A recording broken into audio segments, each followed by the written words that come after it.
Mardigu menjelaskan tentang Biden yang memperingatkan orang-orang supaya hati-hati dengan oligarki.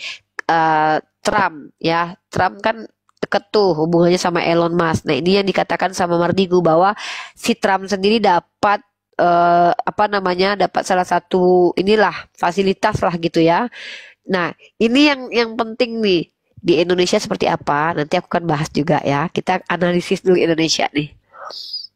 Apakah Indonesia seperti itu sebenarnya? Iya, kalau kita bicara tentang naga sembilan lah bla bla bla, aduh itu mah iya. Cuman em, orang-orang seperti aku ini, seandainya aku membahas ini berbahaya. Tapi nggak apa-apa, biarin aja.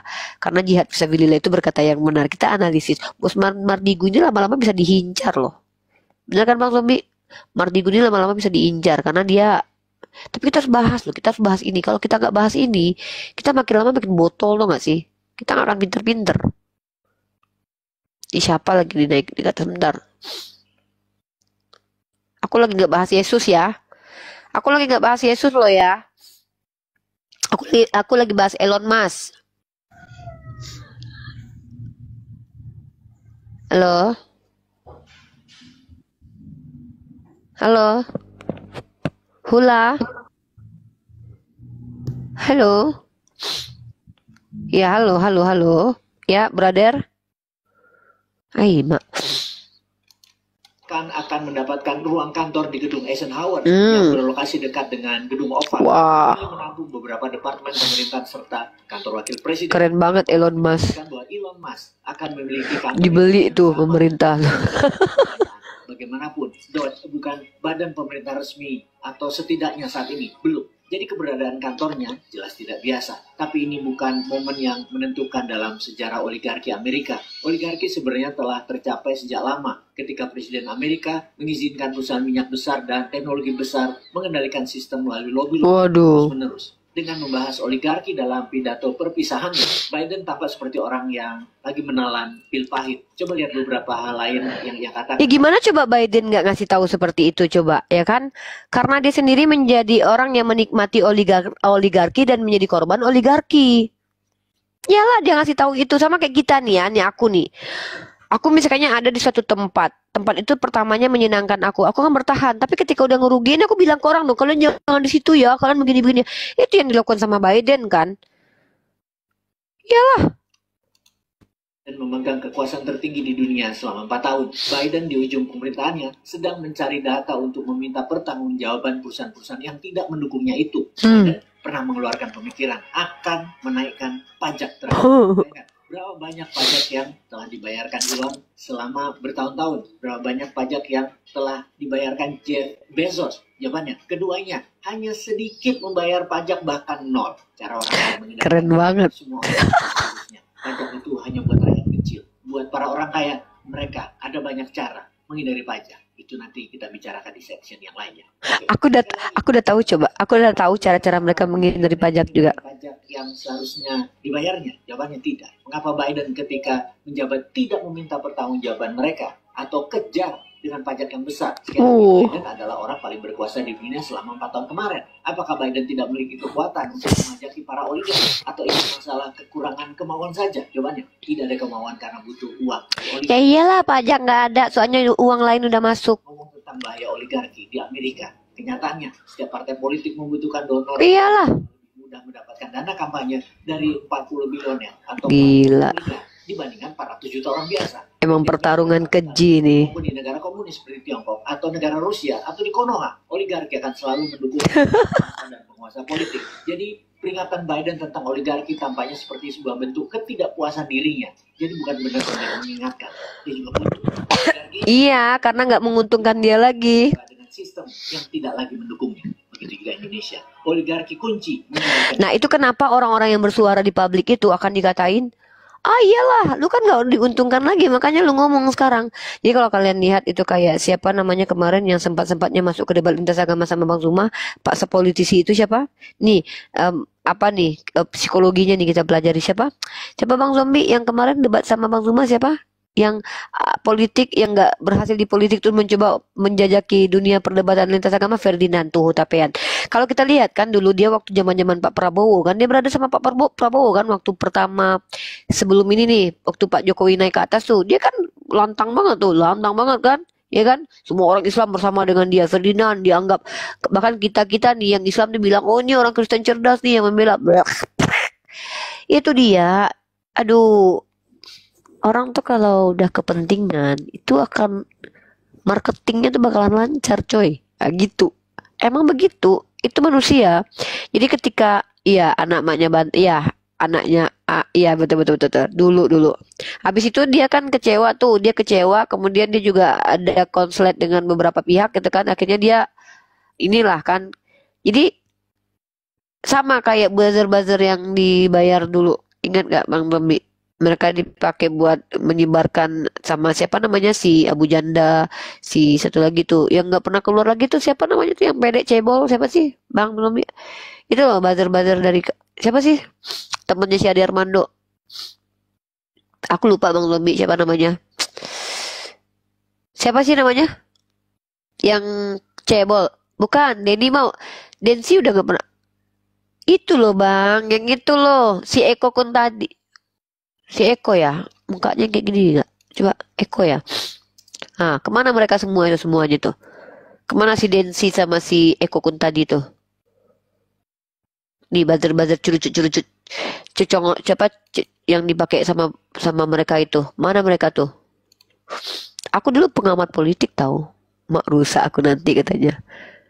Iya ngabalin rusak aku nanti ya gak usah ikut-ikut lah kan cuma ngasih aku informasi doang aku dulu ngamatin Bang Zombie si Ngabalin si Abu Janda si Eko Kun tadi Denis aku memperhatikan mereka tahu dan mereka tuh seirama untuk menaikkan someone gitu kemudian nurunin someone gitu nah ketika mereka sudah mulai kayak kayak Dogi ya Dogi kalau dikasih makan tuh mereka bareng-bareng tuh ya bareng-bareng mereka guguk sama tapi ketika sudah mulai majikannya udah kekurangan daging mulai dia mengkhianati gitu-gitu aku lihat aku perhatiin tuh kan sampai mereka tuh saling gini oh nanti dia balik oh iya itu salah ini tai kucing emang begitu tuh mereka tuh cuma dikasih makan kayak guguk yang dikasih makan disuruh menggonggong di media sosial tuh tapi yang independen tuh jarang ya. Kalau kita lihat yang independen ya. Eh, saya dulu moderator berita. Jangan-jangan ini salah satunya nih Bang Zombie nih.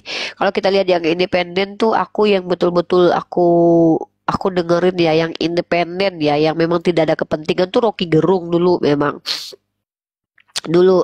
Tapi kalau sudah mulai dibawa sama ini sih ya apa mungkin mereka akan berbicara untuk kepentingan pastilah nggak mungkin lah bagaimanapun juga mereka tetap akan berada di kepentingan lah namanya manusia ya kan nggak mungkin lah kalau enggak aku juga kalau seandainya berada di zona tertentu ya harus mau nggak mau kan nggak mau kan mau nggak mau tapi ya itu tadi mending aku nggak mau ikut daripada aku disetir sama sekelompok orang makanya kan teman-teman lihat aku nggak mau berdiri di satu organisasi yang ini kan jadi strukturnya aku nggak mau karena aku nggak mau diatur gitu loh nggak mau diatur sama ya itulah bukan aku nggak mau ikut nggak aku sambil nawatona itu tentang agama tuh ya kepada ulama tapi kalau untuk kayak ikut satu organisasi dan kemudian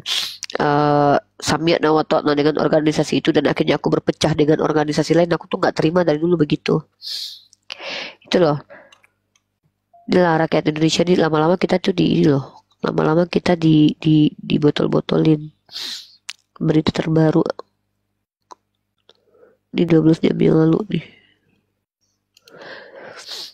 ya kita belajar ekonomi lagi ya kita belajar ekonomi lagi nih kamu tinggal foto-foto gigi kamu wow salah satu cerita dari kematiannya Ace Hardware di Ace Hardware udah nggak ada di Indonesia terakhir itu omsetnya 70 triliun lebih dan laba bersihnya profitnya itu sampai 7 triliun pertanyaannya kenapa mereka sampai harus rebranding ke As Co. Dan gue yakin 100% banyak dari kalian tuh nggak tahu ini tuh bukan sekedar rebranding doang, bukan ganti nama biar keren. Orang bisnisnya doing well, omsetnya puluhan triliun dalam 15 tahun terakhir. Ini tuh masalah lisensi, royalti, dan ini tuh sebenarnya masalah keputusan bisnis aja. Sebenarnya memang ada kesempatan buat tanda kutip you-in asing biar brand lokal tuh bisa merajalela. Tapi kalian nggak tahu ada udang di balik batunya. Kalau semakin sering kita tanda kutip you-in asing, misalnya kayak kasus Lay's di Indonesia kan berubah jadi Cita atau Oh, udah berubah. Dan ini dampaknya bakal kemana-mana sampai ke semua perusahaan retail di Indonesia menurut gue bakal ngalamin ini. Goodbye Ace Hardware, hello Asko, dan mari kita pelajarin. Yang paling penting ya, pelajaran yang paling penting gue langsung ngomong aja di depannya. Kalian subscribe. Oke, bercanda, kita langsung masuk chapter 1 ya. Kenapa Ace Hardware pergi dari Indonesia? Nah, jadi backstory-nya, Ace Hardware ini, atau kode sahamnya ACES 8 Hardware Indonesia itu berdiri dari 1995. Cara kerjanya mereka, ada namanya Ace Hardware Corporation di global itu ya. Indonesia waktu itu ngambil lisensi ke mereka. Lisensi itu intinya, kita pinjem dong merek lu biar kita bisa jualan di Indonesia, biar kita bisa punya produk lu, biar orang-orang atau konsumen Indonesia tuh percaya sama brandnya. Dan kontrak lisensi ih gila, dalam dunia bisnis itu memang brand banget loh. Orang tuh jualan brand tau. Pertama, oke, lanjut. Karena orang Indonesia itu orang yang gelatah. Apa-apa tuh brand, bahkan menepiskan kualitas, walaupun memang terkadang brand itu ya itu dia. Ada harga, ada kualitas, tapi nggak absolut sih. Karena zaman sekarang tuh lisensi itu diperdagangkan. Simpel lagi nih, semua jenis kontrak license itu bisa beda-beda. Tapi nomor satu, kita harus bayar ke mereka dalam bentuk royalty atau licensing. Tuh kan? Kasusnya di Indonesia, berarti masalah setiap bulan tuh sampai 45 kualitas atau lisensi produk itu bukan karena memang produknya berkualitas, tapi karena ada cuannya juga gitu loh. Kayak kalian pikir mungkin kalau mereknya Oppo tuh karena secara lisensinya bagus nih. Tapi bisa jadi bukan karena emang kualitas, tapi karena memang itu diperdagangkan, dan itu ngeri banget gitu. Dan inilah sayangnya kita tuh, padahal kita diajarkan untuk kualitas. Nah, ini ada satu hikmah nih. Pernah nggak kalian dengar kalau Rasulullah itu memberikan nama untuk setiap barang-barangnya? Ini penting nih, aku ngajak kita berpikir nih ya. Kita mendapatkan hikmah. Ntar ya, aku kasih datanya dulu.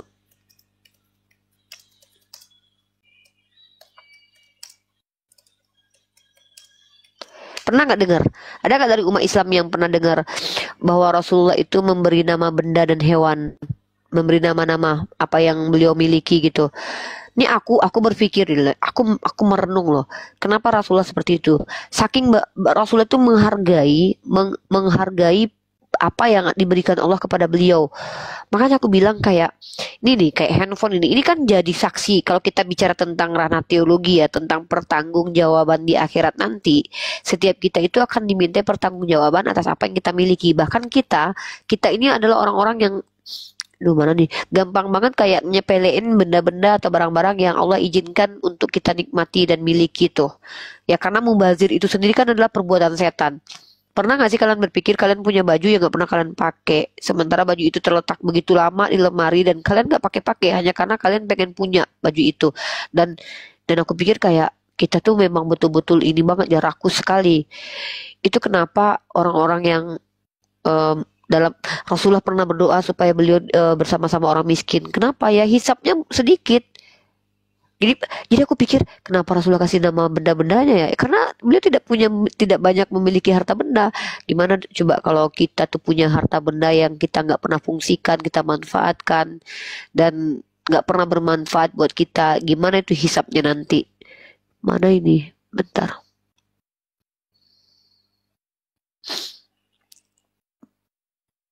Mana ya? Aku pernah dengar literasi salah satu YouTuber yang cerita kalau Rasulullah itu memberi nama barang-barang dan benda hewan-hewan yang ada, tunggu, benda-benda dan juga hewan-hewan yang ada di sekitar beliau. Rasulullah kasih nama. Bentar.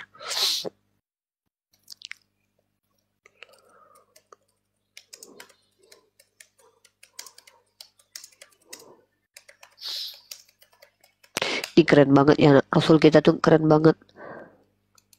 keren banget Nabi kita tau nggak. Dan belajar banget di sini. Kayak aku misalnya aku dapat speaker inilah gitu ya, speaker ini. Misal kalau aku kasih nama, misalnya aku kasih nama, aku akan menjaga ini gitu, dan aku akan selalu akan merawat barang kepunyaan aku ini, menjaganya gitu loh. Terus ya udah, ngapain lagi beli sesuatu yang lebih besar daripada ini, udah ada ini cukup gitu kan, cukup. Jadi kita tuh nggak konsumtif gitu, kita tuh nggak latah, kita tuh nggak miskin kemudian karena kita membuang-buang uang. Dan kata-kata orang-orang yang ada di Yaman ya, di Yaman atau di mana itu ya, mereka hidup dengan tenang, dengan harta yang sedikit, tapi mereka tuh menikmatinya. Mereka bilang dunia itu seperti pasir yang di genggaman kita tuh. Kalau semakin semakin digenggam tuh semakin keluar dari sela-sela jari, katanya kan gitu ya. Kebiasaan memberi nama pada binatang atau tanaman. Bagaimana dengan kebiasaan memberikan nama pada benda-benda kesayangan? Dan ternyata itu juga salah satu kebiasaan Rasulullah Shallallahu Alaihi Wasallam. Nah, jadi seorang ustadz yang menyebutkan bahwa beliau juga memiliki kebiasaan tersebut. Saya sendiri baru dengar soal itu, sempat ngerasa surprise aja.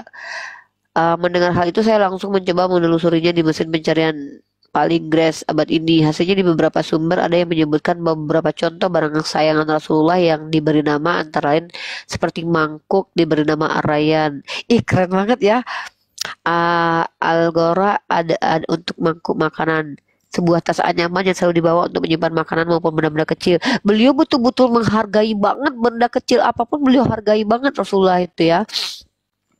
Kalian kayak gitu enggak kan? Tas kalian ada 100 biji. Tahu aja juga enggak mana tas yang harganya 5 juta, 10 juta. Gokil. Terus gila ya Rasulullah ya, sederhana banget dan beliau menghargai setiap apa yang Allah berikan. Tanda syukur beliau kepada Allah tuh luar biasa ya. Dan sebuah pedang masyhur bernama Zulfaqar yang selalu dibawa saat berperang. Selain itu, dari sumber-sumber itu katanya ada hadis Tirmizi yang meriwayatkan bahwa Muhammad SAW juga pernah memiliki 5 bilah pedang serta 7 baju zirah, dan semuanya diberi nama. Meski saya pun aku maulah kayak gitu, mau kasih nama lah. Yang satu Al-Mizam, apa itu pedangnya? Iya pedangnya tuh. Beliau memberi nama pada barang ini biasanya dimulai pada usia rentan 2-12 tahun.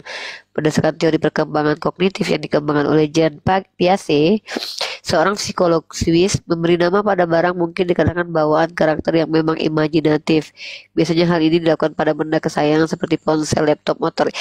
Iya, aku juga begitu. Sekarang mau kasih nama barang-barang aku semua lah, biar aku tuh makin menghargai apa yang Allah kasih sama kita gitu. Jadi kalau kita tuh dikasih nama, kita akan merawat barang itu dengan sebaik-baiknya. Karena jujur ya, aku kayak laptop ini tuh bermanfaat banget buat dakwah. Karena semua data-data aku tuh. Jadi aku tuh nanti, jadi laptop ini nanti bersaksi nih di hadapan Allah nih. Ya, Rifa menggunakan saya untuk hal-hal baik gitu kan. Dan aku kasih nama dia, nanti dia berteman sama aku. Dia keren banget Islam itu ya. Karena kita meyakini bahwa nanti semua barang-barang kita tuh bakalan bersaksi untuk kita, apa yang kita lakukan, kejahatan kita sendiri. Makanya kalau banyak harta ribet juga. Makanya jangan banyak-banyak hartanya, sedikit tapi yang bermanfaat buat kita. Sebenarnya itu hikmahnya. Hikmahnya begitu. Saking sedikitnya barang Rasulullah, beliau mudah memberi nama barang-barang beliau. Ya kayak aku punya handphone 2, laptop 1, speaker 1. Ini penting nih buat dakwah nih. Ini alat tempur nih. Kalau ibarat Rasulullah tuh punya pedang, aku cuma punya ini. Ini pedangku ya ini. Senjataku ya ini. Laptop, handphone, sama speaker. Nah, aku kasih nama nanti. Keren ya. Ya baju juga jangan banyak-banyak ini ya guys. Kalau kalian udah nggak pakai bajunya sama sekali, udahlah bagiin ke orang lain yang butuh gitu. Keluarga terdekat atau enggak gitu. Terus kalau punya sepatu, aku jujur ya, aku punya banyak sepatu di sini. Ada berapa ya? 1, 2, 3. Banyak lah gitu kan. Dan saya nggak kepake. Kataku kalau seandainya nanti ada orang yang butuh, kasih aja.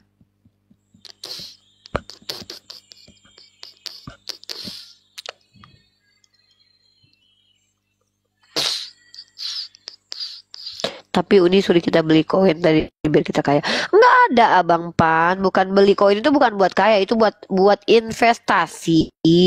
Investasi. Enak aja buat kaya. Abdurrahman bin Auf aja nggak mau jadi kaya. Tetap aja juga kaya. Udahlah, kaya itu takdir. Uni perasaan pilek muluk sedus-sedus iya. Olahraga. Uni, sepatunya buat adikku aja. Emang adiknya di mana, Kak? Kakinya berapa ukurannya? Aku 37. Kaki aku ukurannya 37, guys.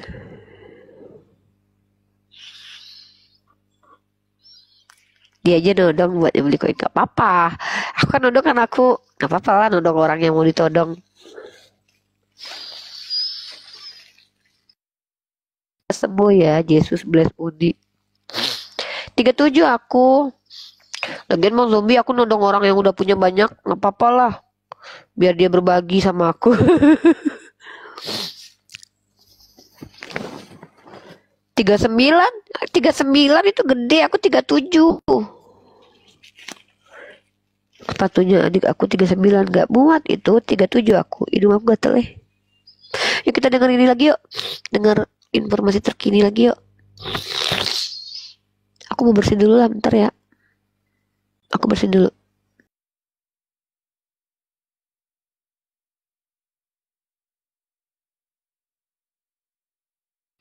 Uni, rekomendasi kripto yang aman. Aku kemarin beli beberapa nih ya. Nih, aku kasih portofolio aku ya.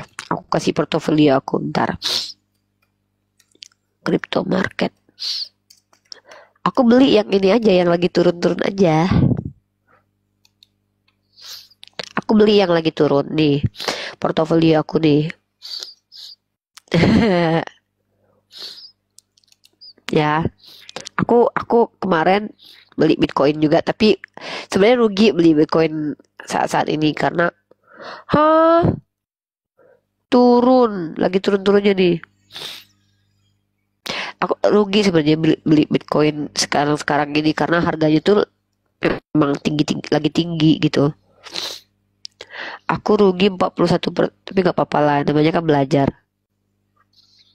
Aku beli ini teknologi Ethereum, XRP juga.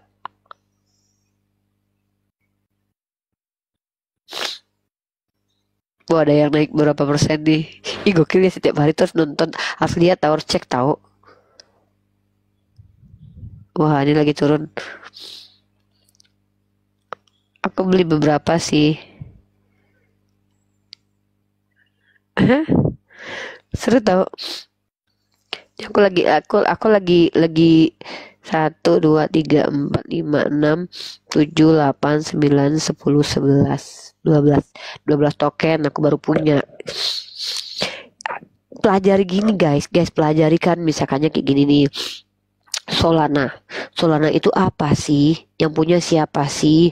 Terus yang make siapa aja? Kedepannya kira-kira bagaimana?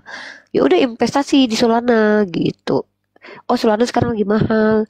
Ya udah tunggu aja turun dulu. Tahun depan beli gitu. Jangan beli sekarang. Namanya investasi kan. Bukan buat kaya. Bukan jadi sales Bitcoin Bang Zombie, cuma ngasih biar umat Islam tuh semuanya tuh ini biar kita tuh nggak ketinggalan zaman, tau nggak? Masa yang punya Bitcoin oten rata-rata? Tuh. Assalamualaikum, waalaikumsalam. Aku bukan ketularan dia, emang aku diajarin dia begitu supaya aku tuh cerdas dalam finansial, kata dia begitu. Gara-gara dia lah emang mau nggak mau harus ikut lah pemahaman dia. Mau gimana juga. Ini yang mau naik nih buat mau ngapa dia bapak-bapak sama ibu-ibu ini, coba naik dulu satu-satu. Ngapa sih? Ada apa kira-kira yang mau dibahas? Aku nggak mau bahas Yesus. Jangan bahas Yesus dulu ya, aku nggak mau. Assalamualaikum Mbak Uni. Waalaikumsalam Bang Zain. Waalaikumsalam. Ini mumpung lagi nggak ada pasien ini aku naik. Nanti kalau banyak pasien aku turun. Aku lagi bahas ekonomi. Kita lagi belajar bersama. Aku lagi belajar tentang Aku dapat perekonomian. kaos dari Bang ini, Bang ini kemarin kaos dari Bang siapa? Bang Dewa, Bang Dewa. Yang gambarnya Bang Zuma itu. Ya kan rumah saya ini kan di Jawa Timur, Sidoarjo. Kemarin itu dikirim lewat Bang Dewa kemarin. Alhamdulillah. Alhamdulillah ya. Sip. Kalau di real time gimana Bang Zombie, naik dong yuk ngobrol-ngobrol yuk. Ya, ini Erni ini cewek atau cowok? Pakai akun saat ini Uni pakai akun saat ini akun fake. Siapa ini? Aku nih Andis yang pernah naik di komalnya Uni kemarin Andis. Nih. Mungkin udah lupa barangkali. Ya ingatan Uni nggak bagus lah. Ya, apa yang mau disampaikan? Kita lagi nggak bahas Yesus nih. Lagi bahas berita-berita dunia aja, lagi bahas informasi-informasi update aja. Iya, kalau untuk bahas Yesus kan ada yang membahas itu. Jadi berita dukanya Yesus nggak usah kita bahas itu. Lagi nggak mau bahas Yesus saya. Waduh, $47. Gila kayaknya. Ya, Bang Hamzah, assalamualaikum. Ya, ada yang mau disampaikan. Yang naik ke atas pasti ada yang mau disampaikan ya. Halo, ngobrol apa? Iya, kalau nggak ada yang mau disampaikan aku turunin semuanya. Bang Zain ada yang mau disampaikan nggak? Aku nggak terbiasa ngobrol-ngobrol nggak penting gitu. Iya, aku turunin Mbak Nin. Karena nih mau Soalnya aku nggak nyapa-nyapa terbiasa kayak ngomong-ngomong. Kita kan kalau aku aja sekarang kalau ngomong itu nggak suka. Kalau ada yang mau diomongin, mari kita ngobrolin sesuatu yang knowledge, sesuatu yang penting buat kita. Apa informasi yang memang harus kita sampaikan. Kalau enggak, aku nggak suka. Kemarin itu saya ikut anu juga berpartisipasi lewat Jumat Berkahnya Bang Faruk kemarin itu kan. Saya juga alhamdulillah ada rezeki sedikit itu untuk beli madu satu saya sedekahkan itu lewat Bang Masya Faruk. Allah, keren ya, semoga berkah ya, membantu perekonomian para mualaf juga. Dan jangan lupa untuk tetap menabung ya Bang, menabung, belajar investasi, belajar mempelajari perekonomian dunia supaya tidak gini ya, kuat ilmu, intelektualitas kuat, fisik kuat, tapi finansial gabrul juga hancur. Finansial keren, ilmu agama juga kurang, itu juga hancur. Jadi semua seimbang. Finansial kita juga harus belajar supaya lebih kuat, intelektual kita juga ditambahkan, badan fisik kita juga harus sehat. Jadi semua harus seimbang. Ya mudah-mudahan kita bisa seimbang lah, menyeimbangkan. Kayak Rasulullah kita tuh, secara finansial juga beliau ya alhamdulillah beliau juga pekerja keras, beliau juga intelektualitasnya dan akhlaknya pokoknya keren lah. Fisik pun juga harus sama-sama kita atur gitu supaya istiqomah kita umat Islamnya harus kuat gitu ya. Itu aja. Bang Zain ada lagi yang mau disampaikan? Iya, kalau usaha saya sampai ke Jakarta ya Bang nih, cuman rezeki aja yang belum kesampaian gitu. Minta terus sama Allah. Usaha tanpa doa juga sombong, berdoa terus tanpa usaha juga jahil ya. Sama seimbangan aja Bang, berserah sama Allah. Mungkin itu yang terbaik dulu saat ini gitu. Assalamualaikum. Ya, Waalaikumsalam. Bentar, Bang Zain ada lagi? Kalau nggak saya turunin. Iya, satu lagi nih saya berapresiasi dari ini ya untuk teman-teman yang sering gabung sama Bang Zuma, terutama sampean itu yang Bang Dandar, sampean juga sering di komalnya Bang Faruk, saya sering nyimak gitu. Satu lagi yang paling saya senang kemarin itu sampai haru, sampai meneteskan air mata yang mualaf siapa?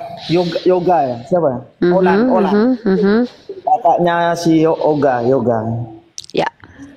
Ya, itu kalau Allah mau merubah di doa sholat itu, waktu akhir sholat itu kan sering ada saya baca doa itu, ya muqallibal qulub tsabbit qalbi ala dinik wa ta'atik, yang membolak-balikan hati. Jadi manusia itu kan bisa dibolak-balik oleh Allah hatinya. Nah, besok merah, nggak tahu lusa itu putih kan gitu Mbak. Jadi Masya Allah kemarin sangat haru, saya bersyukur kepada Allah. Ternyata perjuangan teman-teman kita yang di Komal itu untuk APPI ya, sama Bang Zuma, sampean juga siapa itu yang habis umroh itu, lupa aku, Hestia. Ya, semuanya Ustadz Yusuf PI, saya mendoakan semuanya semoga dapat perlindungan Allah sehingga dijauhkan dari hal-hal yang tidak kita inginkan. Ya, sehat selalu. Siap. Ya, teman-teman semuanya sukses. Oke. Bismillah, tabarakallah. Assalamualaikum warahmatullahi wabarakatuh. Waalaikumsalam warahmatullahi wabarakatuh. Ya, Erni silakan. Assalamualaikum Uni. Tadi Ya, sebenarnya sih mau bertanya saya tadi, cuma karena Uni tidak Apa menerima itu? pertanyaan pertanyaan. Jadi Ya, begini pertanyaan loh. apa? Ya mungkin nggak apa-apa, mumpung lagi silakan. Iya, iya. Pertama aku mau bilang gini nih. Kemarin tuh waktu debat dengan dosen tuh agak seru-seru gitu loh. Mhm. Kemudian aku mau bertanya nih tentang sebenarnya pertanyaan sih tentang orang sebelah juga nih tentang Paulus ini karena Hmm. Ya, karena langsung straight to the point. Poinnya kemarin yang mau ditanyain. yang mau ditanyakan itu nih kan kemarin ada yang bertanya sama saya tentang kebenaran Paulus melalui surah Yasin ayat 14 itu nih. Menurut tafsiran mereka itu adalah Paulus. Jadi aku mau nanya lagi nih. Mau cerita aja gitu loh. Karena belum temuin Ya, yang jawaban. ditanyakan. Ya, tafsiran, metode ulama kita kalau mentafsir itu komprehensif. Komprehensif maksudnya apa? Mengumpulkan semua literasi, mengumpulkan semua informasi yang ada. Kemudian baru dikomentari. Dan itu bukan salah satu riwayat yang diterima dalam keyakinan Islam. Bahkan ulama sekelas Imam Al-Qurtubi, Ibnu Katsir itu mereka juga bahkan memasukkan sumber-sumber Israeliat.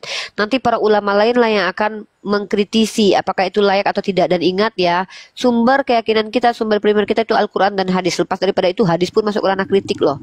Hadis yang doif itu bahkan ya, kalau saya kan masuk di cara berpikirnya kan cara Muhammadiyah nih, mengambil hadis yang sahih dan tidak terlalu menanggapi hadis doif walaupun itu tidak ditolak secara terang-terangan. Tapi kalau orang-orang ahlu sunnah wal jamaah mereka juga mengambil hadis-hadis doif, silakan, nggak masalah, it's okay. Tapi kalau terkait tentang tafsiran itu tafsiran, itu modelnya komprehensif, mengambil literasi yang ada pada waktu itu dan itu tidak dijadikan sebagai sesuatu yang absolut benar. Dalam Islam begitu. Ada sumber primer, sekunder, tersier, gitu ya. Dua sumber yang perlu kita perlu pegang, Al-Quran dan hadis sahih. Lepas daripada itu hanya ilmu pengetahuan dan tidak dijadikan sebagai dijadikan sebagai pijakan beriman, begitu. Nah, paham ya? Jadi karena dari tafsiran ini dari tafsiran ini membuat orang-orang Kristen itu merasa bahwa yang diutus 3 orang itu yaitu siapa? Ya, yaitu Bulus, Syamun sama. Nggak masalah, itu perasaan mereka. Mereka juga merasakan kalau Nabi Isa adalah Tuhan. Ngapain memikirkan perasaan orang Kristen? Kita berbicara tentang knowledge, ilmu pengetahuan. Tidak peduli dengan pikiran orang Kristen dan pandangan mereka serta perasaan mereka, karena saya tidak mengurusi perasaan mereka. Mereka merasa anak Tuhan juga kok. Apakah mereka benar? Tidak. Kan saya sudah katakan, sumber kita itu ada 2. Sumber primer kita Al-Quran dan hadis. Dan kita sebagai orang awam, itu kalam ulama itu lebih penting daripada kalam Kristen. Perkataan para ulama seperti apa? Apakah ulama membenarkan seperti itu? Itu kan tafsir komprehensif. Salah satu ilmu informasi yang beredar pada saat itu gitu loh. Dan itu tidak dijadikan absolut sebagai landasan berkeyakinan. Clear ya? Saya nggak mau mengulangi apa yang saya sampaikan. Saya pikir Anda ya. paham. Yes. Ya. Kalau perasaan Kristen kenapa yang dipikirkan? Kan mereka aja yang merasa. Mereka merasa Paulus adalah hello, come on ya. Kalau Rasulullah dan kalau Rasulullah tidak menyampaikan sesuatu, kita nggak perlu menambah-nambahi. Kalau ulama hanya mentafsir, sama. Saya tidak pernah menyebutkan siapa yang disalib. Saya tidak pernah sebutkan Yudas, saya tidak pernah sebutkan. Tapi kalau ulama katakan, ada ulama yang mengatakan Yudas, kenapa? Analisis mereka begini dan begitu. Tapi penting tidak siapa yang disalib? Enggak. Penting tidak bahwa kita menunjukkan bahwa Paulus adalah ini itu. Tidak, itu hanya tafsiran. Tafsiran itu tidak absolut. Itu hanya sudut pandang para ulama. Kalau kita tahu ulamanya adalah ulama yang kredibel, lihat bagaimana beliau menanggapi apa yang beliau bawa. Contoh, saya kutip dari sabda.org. Saya kasih ke kalian. Bukan berarti saya membenarkan sabda.org. Saya gitu loh. Ulama kan begitu tuh. Saya kutip Ibu Rita Wahyu. Apakah saya sepakat dengan Ibu Rita Wahyu? Tidak. Tapi saya menunjukkan kepada orang-orang bahwa ada loh literasi seperti ini. Itu namanya memberikan knowledge. Lalu saya tanggapi, saya sendiri tidak percaya dengan Ibu Rita Wahyu karena Ibu Rita Wahyu tidak objektif, dia adalah orang Kristen. Jadi saya bisa mengkritisi dia. Itu ulama seperti itu zaman dulu. Jadi semua literasi yang ada dikumpulkan dalam satu kitab lalu dikomentari. Itu kajian, mengkaji namanya. Makanya ada syarah hadis. Syarah hadis itu apa maksudnya? Para ulama mengomentari hadis-hadis tersebut, gitu. Ya, jadi saya tidak peduli dengan perasaan orang Kristen. Saya tidak mempedulikan perasaan orang dalam kebenaran. Oh begitu ya Uni. Ya. Oh iya. Terima kasih banyak Uni. Karena sering dijadikan dijadikan ujung tombak untuk membenarkan si Paul itu. Dan itu gagal Makanya karena aku itu tanya lagi. tidak ilmiah. Siap. Ya, Syukuran Uni, syukuran atas ya, ilmunya. sama-sama. Selalu Uni tetap semangat. Bin, bin. Ya, Ya, assalamualaikum. Alhamdulillah. Assalamualaikum. Assalamualaikum nih. Waalaikumsalam warahmatullahi wabarakatuh. Kembali ke Silakan, topik nih, Alhamdulillah. kembali ke laptop. Ya, ada yang disampaikan silakan. Iya nih, kemarin kan saya tawarkan itu karena memang saya Apa punya. itu? Saya nggak ngerti. Tawarkan apa? Kemarin kan saya tawarkan, jadi direktur perusahaan saya kan bergerak di Saya bidang belum mau perkebunan. terlibat. Belum mau terlibat karena saya mau ini dulu Bang Hamzah. Berat bagi saya untuk terlibat dengan orang lain terkait tentang itu dulu. Karena saya terlalu banyak pekerjaan yang harus saya selesaikan sekarang. Maksudnya bukan mengganggu aktivitas Sony sebenarnya, bukan, karena kan jarak jauh juga bisa. Hanya untuk mengoreksi sistem gitu, mengoreksi tentang apa kaidah-kaidah bisnis yang harus saya jalani seperti apa. Karena saya butuh orang kritis, saya butuh orang punya logika tinggi, rasional memadai begitu. Karena saya tidak mungkin tamatan SD saya jadikan panutan saya untuk dalam setiap perjalanan saya begitu. Tetapi orang yang kritis, bagaimana memberikan masukan, bagaimana memberikan edukasi tentang sistem yang harus dijalani, dibangun begitu, kan rapuh juga nanti gitu loh. Gitu alasannya sebenarnya. Belum bisa sih Bang. Pertama, saya ada ikatan dengan beberapa orang yang harus saya konsisten dulu tuh. Jadi saya belum bisa untuk mengikat diri dengan orang lain dulu. Nah, jadi saya harus bertanggung jawab dengan job saya saat ini. Ya, saya harus bertanggung jawab dulu dengan apa yang sudah ada saat sekarang ini. Ini pun saya belum menata waktu aja, saya masih ini nih bahkan lihat nih, kadang kalau live kadang kebablasan, tidur aja kadang nggak teratur. Jadi saya belum bisa untuk masuk apapun dulu ke diri saya gitu. Jadi belum bisa untuk ikut serta dalam hal apa, saya masih sibuk kuliah saya sama Bunda Ike, ada sama itu dulu yang harus saya benahi. Di diri saya aja masih ada hal yang harus dibenahi dulu. Jadi belum bisa untuk terlibat dengan organisasi manapun, terlibat dengan aktivitas siapapun gitu. Gitu Bang. Makanya saya belum menerima tawaran Bang Hamzah tuh. Ya juga, karena saya juga kan berpikir tentang bagaimana kapasitas saya enggak itu. Saya juga punya batasan tuh. Saat sekarang ini aja saya masih mengatur waktu tidur supaya tidurnya tuh nggak ya impactnya ke kesehatan kan. Belum itu kan bisa hanya, sih. Itu kan hanya tawaran itu supaya kan gini pikiranku gini loh. Bukan berarti kita mesti mengikat sesuatu hal dengan sesuatu hal itu harus memang betul-betul dia harus kerja seperti ini seperti itu, karena cuma saya ini butuh orang yang bisa mengkritisi kinerja saya, yang begitu saya ini agak ego orangnya loh. Iya paham, tapi saya belum bisa terlibat Bang, karena saya Bang relationship bagi saya yang pertama nih, mohon maaf nih, kenapa kalau dengan Bunda Ike saya langsung gercep, karena pertama beliau perempuan. Ya, beliau wanita dan beliau adalah seorang tokoh lah di Ternate ini gitu kan. Itu jadi alasan saya. Tapi kalau apalagi dengan laki-laki ya, apalagi Bang Hamzah laki-laki, saya perempuan, saya nggak mau terlibat banyak hal. Nanti ujung-ujungnya fitnah, syubhat, ya kan? Itu juga. Saya di dalam komunitas saya aja yang banyak laki-laki, fitnah ke saya itu udah bertaburan dari oten, dari orang Islam sendiri. Jadi saya membatasi diri untuk terlalu komunikasi dengan banyak laki-laki gitu. Tapi kalau perempuan saya gercep tuh, kayak Bunda Ike, kayak Kak Titis. Kenapa? Karena mereka wanita. Saya juga bisa dididik sama mereka gitu sebagai orang tua. Tapi kalau dengan laki-laki, aduh, saya mencoba untuk mengurangi intensitas komunikasi dengan laki-laki, Bang. Iya juga, karena saya kan sebenarnya butuh otaknya, bukan butuh orangnya sebenarnya. Iya, tapi tetap saja saya juga harus menjaga diri saya kan dari banyak sifat. Bahkan tawaran-tawaran yang lebih daripada itu, jujur Bang, jujur nih saya nggak bohong ya.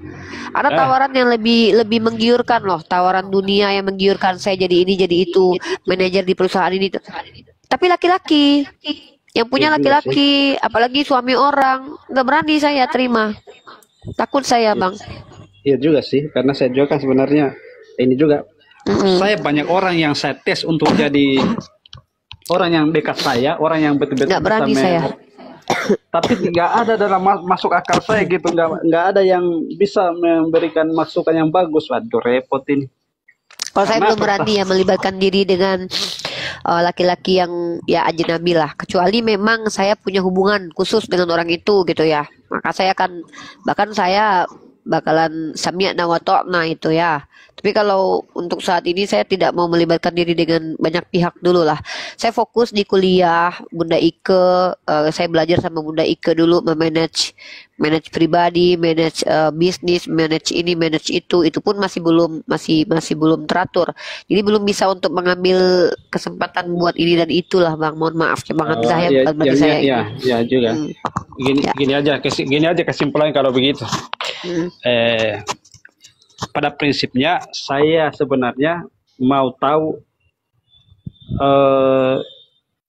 model dan ranah kedepannya tentang PI lah, API lah, maksudnya gini, suatu kelak mungkin bisa bangun secara, saya kan seorang pebisnis mungkin ya, misalnya bangun secara finansial, mungkin begitu dengan Ya nanti itu bisa dengan cara dibicarakan begitu, nanti. dengan cara begitu kan bisa lewat Uni langsung, karena Uni kan Ya sebagai nanti orang yang insya Allah pun kalau seandainya sudah terbentuk API Maluku pun nanti Bunda Ike kok itu akan ini, paling saya ya ininya gitu.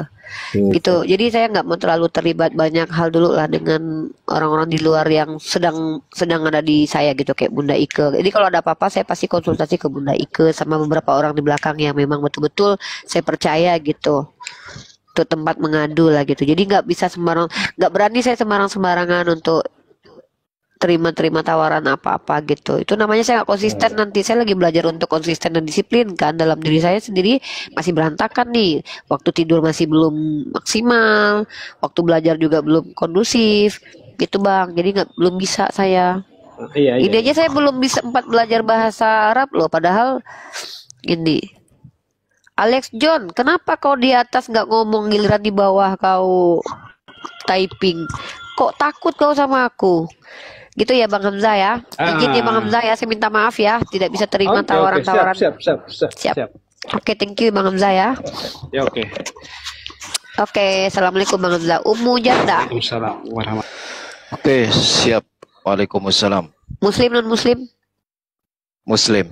Ada yang mau disampaikan? Ini ya terkait dengan Mesiah.org. Ini saya mau bertanya terkait dengan materi-materi yang ada di dalamnya. Mungkin singkat saja ya. Ini itu turun. Akhi itu bukan Ustadz ini bukan. Waduh, ini akun cloningan sengaja saya menggunakan akun ini ketika berdiskusi agar biasanya ketika saya menggunakan akun asli itu para penghujat menggunakan menghina pribadi sebagai counter argumen yang sudah tersebutkan. Ya oke. Saya cari kemarin, saya coba cari kemarin akun Akhina gitu. Maksudnya biar saya ada beberapa orang yang ingin bersama tuh Ahi sama Ustadz Dio. Maksudnya kita tuh tandem. Saling, maksudnya dulu metode ini saya lakukan sama Ustadz Wafi, sama Ustadz Alwan juga, sama Ustadz Alif. Kita tuh sistemnya tandem. Jadi tanpa sadar kita saling sharing ilmu, saling mentransfer knowledge. Saya dapat ilmu dari Akhina, nanti mungkin apa yang saya miliki tentang kristologi juga bisa ditransfer. Cuman keterbatasan saya itu lagi, saya kan nggak bisa ngejar-ngejar kaum Adam untuk ini kan Akhi. Kadang saya tunggu-tunggu nih mana lah. Jadi maksud juga saya biasanya ya lanjut. Ya, jadi kalau saya maunya itu kita misalkannya hadir di komal saya, duduk misalkannya kayak Ustadz Dio, Akhi nanti. Jadi saya kasih untuk jawaban Islam nanti ke Ustadz saya, asatidz yang dari Islam. Nanti misalkannya ada komparasi nanti biar saya maju supaya nanti jawaban dari Islam melengkapi saya, jadi kita saling belajar di situ. Dulu kami seperti itu Bang Zuma. Saya sama Bang Zuma pernah tandem dulu. Kores. Jadi kita begitu metode belajarnya tuh nggak kita kasih data aja kayak gitu. Itu tuh nggak maksimal. Jadi kita betul-betul langsung praktik di lapangan, kita langsung belajar di lapangan gitu. Maksudnya saling melengkapi lah dalam ranah knowledge gitu ya.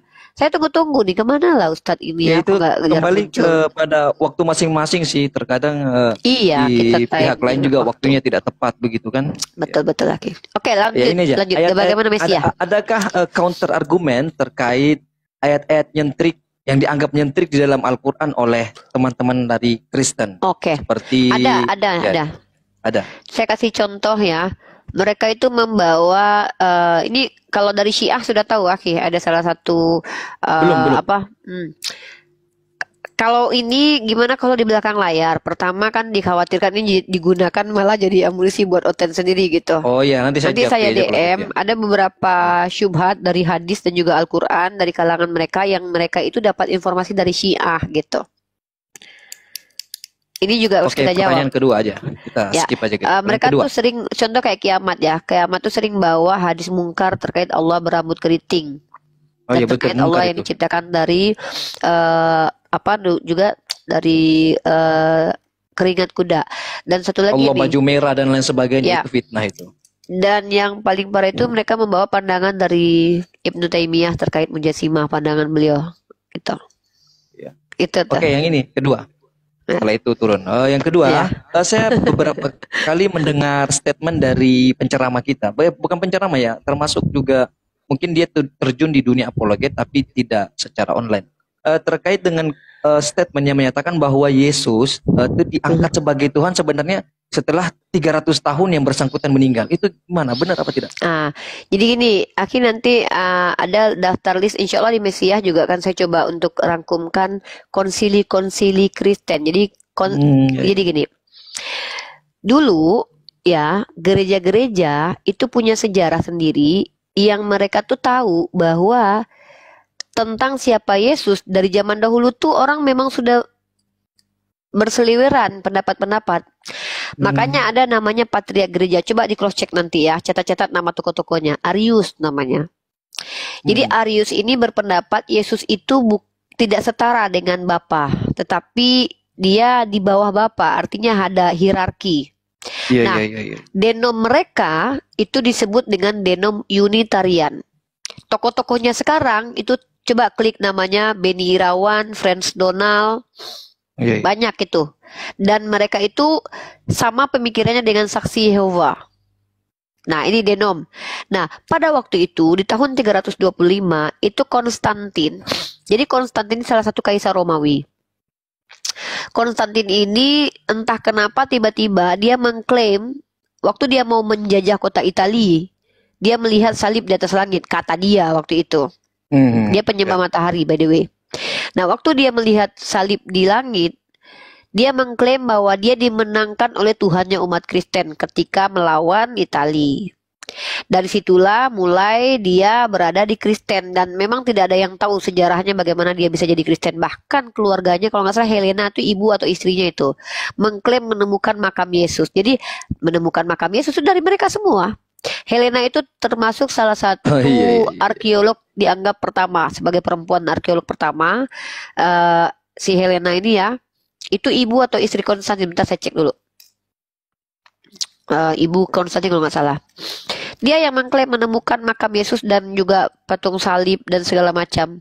Dan by the way, si Konstantin ini sekarang menjadi santo loh. Santo. Ya, santo artinya orang suci di Kristen. Nah, karena Konstantin inilah kaisar pertama yang membolehkan Kristen sebagai agama sebuah negara pada waktu itu. Tahun 325 itu konsilinya. Nah, tapi menariknya waktu konsili Nikea tahun 325, Athanasius dimenangkan. Paham Yesus setara dengan Bapa itu dimenangkan. Menang waktu itu. Mereka yang diterima. Nah, setelah si Konstantinnya mati, anaknya menjabat sebagai kaisar. Pada tahun berapa itu? Mohon maaf nih, pada tahun berapa itu? 325. Oh iya, berarti benar. Oh iya. Ya, setelah si Konstantinnya meninggal, justru si Athanasiusnya itu di anatema, atau istilah anatema ini artinya tuh kayak dilawan, dianggap bidat. Iya. Si Athanasiusnya diasingkan. Ajaran Arius yang ditolak itu justru diterima selama kurang lebih 20 tahunan itu. Jadi sistem kebenaran itu konsensus, kesepakatan bersama. Kalau mana yang lebih banyak, gitu. Terus muncul lagi aliran yang dianggap bidat, sempalan-sempalan. Ya, orang-orang patriark gereja dengan pemikirannya yaitu ajaran Nestorian, namanya dari Nestorius. Konsili lagi mereka melawan ajaran ini. Ujung-ujungnya beberapa gereja keluar karena sepakat dengan Nestorius. Kalau nggak salah itu gereja Syria, kalau nggak salah tuh. Nanti muncul lagi tuh konsili, ada namanya konsili Konstantinopel. Ah, ini sejarah. Nanti saya buatkan materinya, mudah-mudahan di Mesia. Di Mesia nanti saya buatkan materi.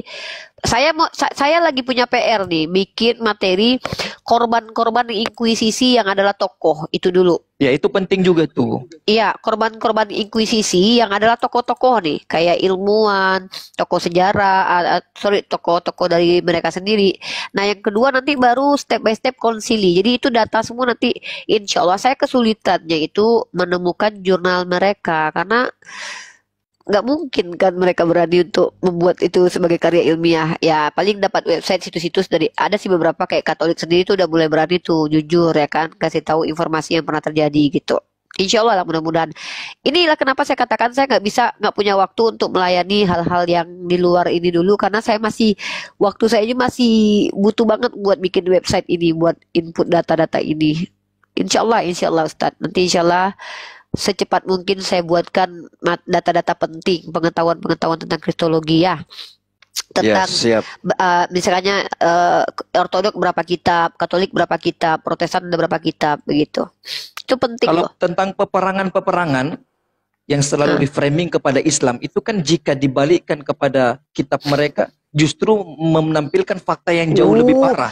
Itu ya yang kan? mau Ada saya nggak di Mesia?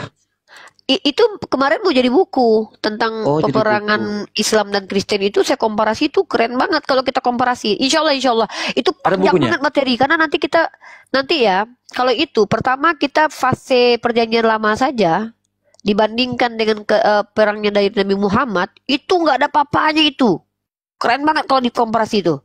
Satu, kalau kita perbandingkan lagi sejarah sebelum Renaissance, sebelum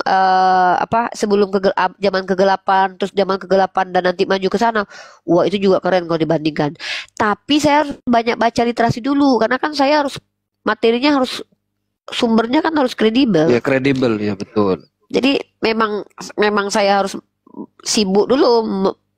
Ini aja saya waktu sebenarnya Ustaz. Insya Allah Allah masih izinkan saya tinggal di sini untuk untuk banyak membaca, dan insya Allah dalam waktu cepat ya saya sudah bikin listnya sih. Yang pertama tokoh-tokoh yang jadi korbannya itu nanti jadi next Mesia itu. Makanya saya tinggalkan dulu nih yang ada kaitannya dengan doktrin tuh. Saya lagi ke informasi ini dulu nih, tokoh-tokoh yang menjadi korban inkuisisi, terus tokoh-tokoh yang membuat doktrin kayak Paus Alexander. Coba Ustadz cek doktrin Intercaetera tuh. Doktrin tulisannya tuh Intercaetera. Intercaetera. Oke. Itu doktrin yang dikeluarkan sama Paus Alexander ke-6 yang menjadi asbab Eropa itu menjajah orang-orang yang mereka baru temui. Doktrin itu yang menjadi asbab Christopher Columbus ketika menemukan wilayah di Kanada itu menghabisi banyak suku Indian. Itu doktrin itu yang digunakan oleh Amerika, orang Eropa untuk menginvasi dan mengeksploitasi daerah jajahan mereka. Luar biasa ya doktrin. Itu doktrin dari gereja itu. Iya. Nah, nanti kalau kita korelasikan bagaimana Yesus sendiri mengajarkan akan ada penyesat yang mengajarkan agamanya, yang pengikut agama ini menjadi penjahat sepanjang sejarah. Kalau kita lihat kolonialisme itu dasar doktrinnya Intercaetera. Kalau kita hitung-hitung negaranya itu Spanyol, Portugis, Portugal, Belanda, kemudian negara-negara mereka. Nah, kalau kita lihat juga mereka selama ini kan gaya mereka itu kan merendahkan kualitas umat Islam. Sementara kalau kita lihat, mereka melihat, oh sekarang kan Amerika negara adik kuasa. Iya, Amerika negara adik kuasa. Kenapa? Karena mereka jual senjata. Dulu pernah nggak coba ada sejarah perang opium? Mereka menjual opium ke China, kemudian mereka serang Cina karena jahat banget. Kalau kita lihat jahat sekali. Itu kalau kita bongkar sejarah, mereka itu kaum yang sangat jahat. Nah, kalau kita lihat umat Kristen yang ada di Indonesia, mereka membanggakan Eropa, Yahudi. Tapi kalau kita bongkarkan sejarahnya, oh keren banget. Insya Allah. Sama satu lagi nih yang di Indonesia ini, Nomensen. Nomensen itu penginjil dari Jerman yang bekerja sama dengan Belanda. Bahkan untung saya menemukan ya literasi dari Dokter Uli Kozok. Jadi Uli Kozok ini salah satu dokter kalau nggak salah, dokter sejarah. Dia itu membantah salah satu buku yang ditulis oleh orang Kristen sendiri, orang Batak, namanya si Jabat kalau nggak salah, mencoba untuk membagus-baguskan nama Nomensen. Nomensen ini penginjil yang membawa ajaran Kristen ke Sumatera Utara. Dan Nomensen ini patungnya besar banget loh di Sumatera Utara. Dan ternyata Nomensen ini ketika mau memasukkan agamanya ke Sumatera Utara, dia minta tolong sama Belanda, bahkan meminta Belanda untuk menganeksasi Silindung sama Baal Batu, daerah Sumatera Utara. Dia minta itu Belanda supaya menguasai itu daerah. Bahkan ikut berperang sendiri tuh dalam perang Batak. Kalau kita nggak dibongkar sama Dokter Uli Kozok berdasarkan telegraf yang ditemukan lalu diterjemahkan, karena itu bahasa Jerman kan, Dokter Uli Kozok itu dia yang terjemahkan, kita nggak pernah tahu bagaimana sebenarnya perilaku mereka di Indonesia. Nah, Nomensen ini sama si Singamangaraja itu berantem tuh. Coba bayangkan, kita mengatakan si Singamangaraja pahlawan nasional, mereka menganggap Nomensen pahlawannya. Gitu. Iya. Nah, makanya orang Batak yang Kristen di hadapan saya itu berusaha untuk mengangkat perang Padri. Padahal kalau diangkat perang Padri mereka blunder. Karena perang Padri itu perang antara ulama yang melawan orang-orang yang bermaksiat, yang mana bersekutu dengan Belanda dan juga bersekutu dengan mereka. Keren kan? Sunatullah berjalan dengan indah. Mereka mencoba untuk makar, maka Allah lebih dari mereka. Kenapa? Allah lah Tuhan langit dan bumi. Bagaimana makhluk mau melawan Tuhan? Gak mungkin. Betul. Apa yang mereka coba untuk angkat itu justru akan menghantam muka mereka sendiri. Mereka angkat perang. Saya siap dengan materi perang. Waduh, keren banget tuh kalau diangkat. Iya. Habis Itulah mereka. yang saya tanyakan tadi. Insya Allah.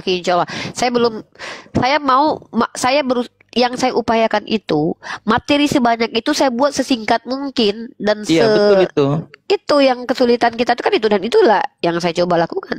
Jadi nggak banyak retorika, betul-betul pure informasi jep gitu. Jadi retorikanya biar dibangun sendirilah sama umat Islam. Umat Islam mengembangkan lah. Saya cuma kasih data bla bla bla bla. Umat Islam silakan berretorika, gunakan critical thinking, analisanya seperti apa. Nanti barulah jadikan bahan diskusi. Keren banget itu kalau dibongkar semua itu. Belum lagi masalah kepaganan. Mana yang agama yang betul-betul kompak banget sama pagan. Asal muasal Natal, Saturnalia, asal muasal perayaan-perayaan mereka.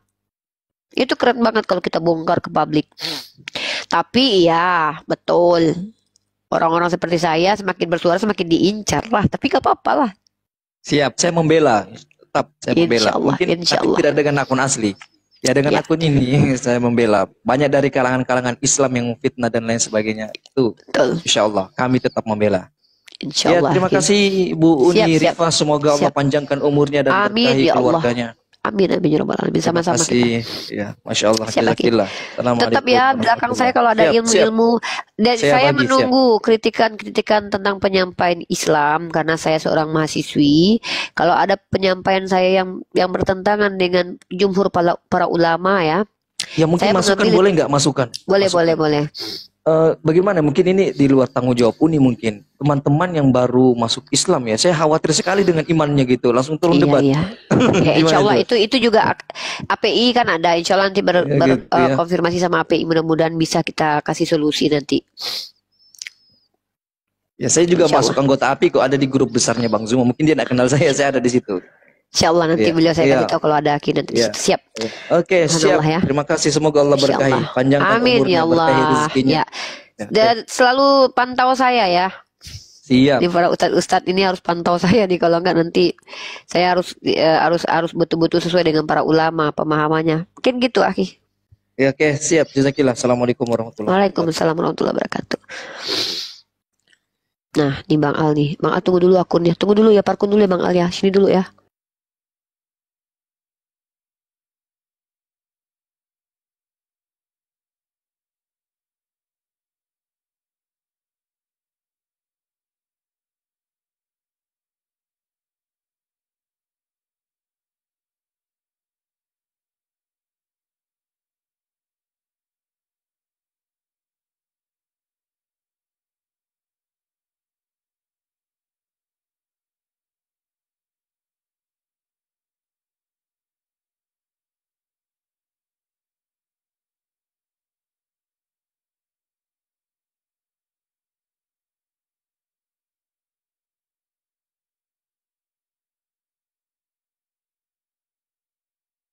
ada cinta. Gimana Bang Al? Mana aja lu? Kirain udah kawin, udah nikah lu. Gak usah tanya-tanya itu. Nggak jangan.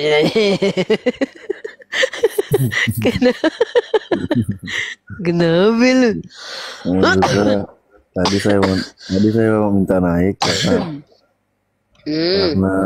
banyak tawaran. Wow. Gak usah, fokus aja. Iya. Cemburu lu ya. Gak usah fokus sama cowok lu. Enak aja fokus cowok ngapain? Hari gini mikirin laki, enggak lah. Hari ini mikirin finansial, gimana uang bisa masuk. Hari gini mikirin gimana kita makin banyak ilmu yang kita dapat. Hari gini mikir gimana relasi kita dari kalangan yang betul-betul bermanfaat, berkontribusi buat kita. Gitu. Mikirin laki hari gini. Amin. Nah itu. Gimana Bang Al? Kok lama nggak muncul? Masih gimana? Sukses nggak ngejar Cebi? Ngejar Cebi? Nggak lah, bercanda. Cebi, tengok Cep. Enggak, saya nggak pernah ngejar orang kecuali inisial U. Banyak kali ceritamu Bang Al. Terus kemana aja emang? Kenapa nggak pernah buka diskusi lagi? Udah muak? Enggak. Saya tiap hari ada kok. Kalau ini live cuman nonton aja di bawah. Gimana? Lancar bisnis? Yang penting tahu. Iya, alhamdulillah. Yang penting tahu kalau Uni itu sehat. Ini udahlah, sekarang ini perempuan tuh nggak butuh ditanyain sehat atau nggak, transferan kalau sekarang mah.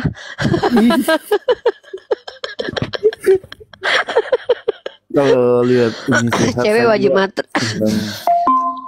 Nenek. Sama aja kayak seger-seger ini. Seger-seger. Uni sehat, apa kabar? Tapi seger-seger kemana ya? Kok udah lama nggak muncul seger-seger ya? Udah mati nggak? Iya loh, nggak pernah muncul lagi loh dia loh. Nggak tahu. Apakah udah meninggal ya? Kalau Pak Pipo kemarin masih ada hadir. Seger-seger dong kemana ya? Jadi kangen aku sama dia. Gitu-gitu lucu dia. Perempuan tuh tengok tuh dibaca tuh Kak Yuslin tuh, perempuan kalau nggak ada duit pusing katanya tuh. Betul. Tenang aja Kak. Kalau aku mah gampang, kalau nggak ada duit tinggal DM Bang Al sama Bang Jibril. Bang minta Bang duit gitu. Ya kan Bang Al? Yoi. Tapi ini kenapa live pagi kayak gini? Live pagi. Iya, lagi ngatur jadwal tidur. Enggak. Uni 1 menit saja nih saya. Silakan Pak Rusdi. Tidurnya kemarin nggak teratur. Kemarin nggak bagus. Jadwal tidurnya kemarin tuh jam 3, habis subuh tidur, terus bangunnya nanti jam 12 siang. Nggak sesuai dengan peradaban, nggak sesuai dengan manusia normal. Tadi malam tidur lumayan cepat, terus subuh bangun nggak mau tidur lagi karena biar bergerak pagi, nanti siang baru tidur, nanti sore lagi bergerak lagi, malam baru kan jadi normal tuh. Ya Pak Rusli. Waalaikumsalam warahmatullahi. Saya pernah punya penyakit seperti Uni. Itu dari pagi sampai pagi lagi Uni. Saya flu. Keluar terus mengalir. Saya operasi di Cilandak. Itu di belakang. Ya, bukan tidak sinus Bu. Di belakang jidat kita ini di atas kacamata Uni itu. Dan sampai di batas jilbab. Tolong unjukin. Atas. Atasnya. Iya, itu ada ruangan kosong nih. Nah, itu dikrok, ada alatnya, pakai kamera, dikrok, itu yang keluar tuh nih. Masih ingat nggak samprong? Masih ingat nggak samprong kaca samprong dulu, lampu petak. Nah, itu seperti itu nih yang keluar, seperti kuku kecilnya. Nah, Iya, setelah itu nih, saya itu sinus. Saya tuh ada polip. Saya nih gini Pak, sebenarnya kan kita tuh beda-beda, nggak semua diagnosa dokter tuh sama. Misalnya dia batuk tapi belum tentu sama penyakitnya gitu. Saya tuh ada dari kecil itu alergi sama dingin sama debu. Ya, saya kalau sudah debuan itu pilek, keluar meler sama mata nih gatal-gatal nih. Ini mata nih merah sebenarnya nih tuh merah tuh, gatel, alergi. Jadi bisa kayak gini, saya ganti spray atau apa gitu kan, itu nanti ada debu, itu saya tuh bakalan 1 hari 1 malam itu bakalan bersin gatal-gatal. Yang kena itu biasanya yang mata sama hidung. Saya seperti itu Uni. Sekarang saya udah umur 62 tahun. Itu nggak pernah datang lagi nih setelah operasi itu. Ya kemarin tolong sih Uni, tolong Uni lakukan itu. Pasti insya Allah baik. Operasi-operasi itu saya belum berani untuk ambil sih, soalnya kemarin sempat datang ke dokter bilang jangan diapa-apain. Saya polip juga. Polip itu kan daging yang tumbuh itu. Jadi ada daging di sini tuh di 2 tempat nih terasa nih. Nah, daging itu dia udah agak membesar. Jadi ingus sedikit aja itu ketutupan. Jadi makanya saya tuh kalau ngomong tuh kayak pilek. Padahal ingusnya tuh sedikit gitu loh. Sama kayak amandel. Ya, cuman saya belum berani untuk ambil risiko operasi ini. Nantilah dulu, masih banyak hal yang harus saya kerjakan nih. Kalau memang nanti insya Allah ada Yesus dalam hidung. Pula Bang Milo nih. Bang Milo, kita ngobrol-ngobrol santai. Saya lagi bahas perekonomian nih. Sejak pulang kampung nih. Ya itu namanya apa? Alergi debu sama dingin. Saya kan nggak biasa tidur ber-AC. Yesus kan jadi daging. Amin Pak Sulaiman. Ya mungkin gitu. Ya Bang Al, gimana? Ada lagi yang mau disampaikan selain ngegombal? Enggak ada. Mau turun. Di mana Bang? Lu di mana? Di Makassar ya? Udah sekarang udah nggak di Makassar. Di mana? Jauh. Masih ngurusin ini, masih ngurusin itu. Apa? Ya masih ngurusin yang kemarin. Apa aja lah. Gak usah di WA aja, nggak usah bahas-bahas ini. Assalamualaikum Abang Milo. Waalaikumsalam. Waalaikumsalam. Nah itulah. Uni, gimana cara turunnya Uni? Saya nggak tahu. Iya Pak Rusli. Makasih ya infonya Pak Rusli ya. Insyaallah. Iya. Assalamualaikum. Waalaikumsalam warahmatullahi wabarakatuh. Insyaallah lah. Kalau memang harus operasi, tapi jangan sekarang lah. Uni nih. Nanti turunin akun saya ya. Siap.